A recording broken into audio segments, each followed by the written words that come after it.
Morning, sir and classmates. So this is my report. It is all about gender sensitivity in the workplace. Gender sensitivity is acknowledging the role gender plays concerning the social, economical attributes as well as opportunities open to a person, regardless if you are male, female, or part of the LGBTQ plus community. So these are the session outlay. Understanding the difference between sex and gender. Sex is usually categorized as female or male, but there is variation in the biological attributes that comprise sex and how those attributes are expressed. Then the gender refers to the socially constructed roles, behaviors, expressions, and identities of girls, women, boys, men, and gender diverse people.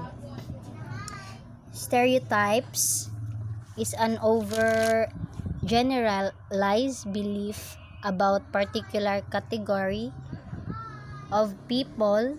It is an expectation that people might have about every person of a particular group. Okay, next, creating gender inclusive workplace. Gender inclusive working place means committing to a culture of support, safety, and acceptance, and making structural and cultural changes that demonstrates that commitment. So, to do or not to do list, I will explain it later. So these are the to do or not to do list. Some do or some do and don'ts. Don't assume everyone is heterosexual. Don't reveal identity of any LGBTQ person without his or her consent. Use words partner or significant other instead husband or wife in party invitations. Feel comfortable while sharing restrooms with LGBTQ colleagues. Kailangan feel comfortable tayong mag-share ng restrooms or other things for the LGBTQ. We will respect them. Review organizations' non-discrimination policy on website. Contact title IX coordinator. Become part of LGBTQ resource group. Next is the gender inequality in the workplace. Gender inequality refers to an equal treatment or perceptions of individuals based on their gender rather. Next is the first thing that pops into your mind or our mind are the women. Men are the ones that usually have all the powerful.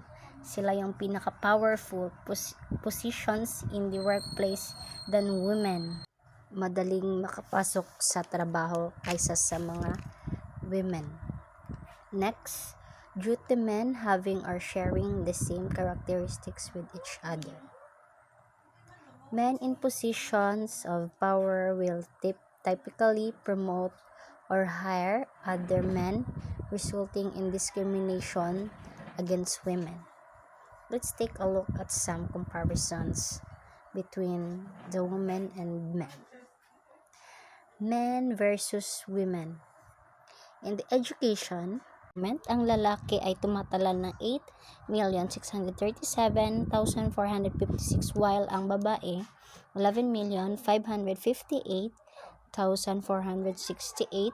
Mas marami ang babae kaysa sa lalaki na nakapag-college degree. 30% more women with college education. Then, in education chart, 6 out of 10 bachelor's degree are earned by a woman. Next is employment. 73% of company have more manpower compare than women. So the conclusions, women are more educated. Minsan sa mga kababaihan sila ang more educated kaysa sa mga lalaki or men. Men are more employed. Then for the men also, sila ang pinaka daling makapasok sa trabaho kaysa sa women. Men rather make more money. Gender issues at work. So these are the three main spheres of work: productive work, work as employee, farmer, labandera, tindera, etc. These are the people paid or generates income. Reproductive work, child rearing and caring, food preparation, housekeeping, family health care. Those are the unpaid people. And next is the community work, extension of their productive role. Those are the mostly unpaid or people that voluntarily. Next, social inequalities impede women's career advancement. So let's proceed. Women do up to 3 times more work at home. So makikita sa ating graph na pagdating sa trabaho, mas lamang ang lalaki sa paid work compare sa babae. Pagdating naman sa unpaid o yung mga trabaho na walang sweldo, ay lamang ang babae. Okay, this is the picture. So their responsibility at home constrains or limits them to pursue greater career goals because they choose their children and family over other goals. So kahit na mas marami ang babaeng educated, pagdating ng araw na sila ay nakapag-asawa, na ay mas pinipili nila ang manatili sa bahay kaysa ang kanilang hangarin or ang kanilang goals in life. Next, and look at the picture. In the picture, the man has the most opportunities in their work and opinions than the woman. Next, it is very difficult for women to break the glass ceiling. Mostly, it is the men who get to occupy the top echelon of the organizational hierarchy. Example is accessible, means powerful. Next, change men's attitudes towards child care. So, for example, is temperamental or boastful for their child.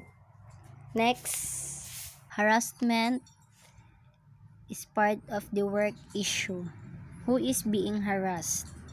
40 to 70% women sometimes being harassed compared to men that 10 to 20% only.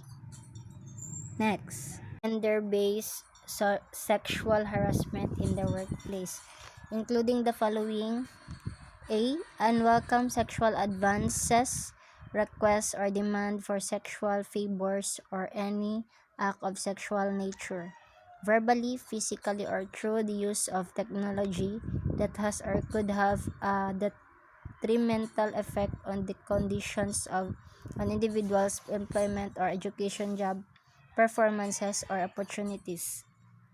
Next, gender-based sexual harassment in the workplace. B. A conduct of sexual nature and other conduct based on sex affecting the dignity of a person, which is unwelcome, unreasonable, and offensive to the recipient verbally, physically, or through the use of technology. Adopting policy on proper office attire. Attire is being part of work issue. Is the example of proper attire. So we need to wear proper attire. It coincide to your work so that There is no to discrimination. avoid discrimination or being harassed inside of the company. So that's all for today, and that's all for my report. Thank you for listening and have a nice day.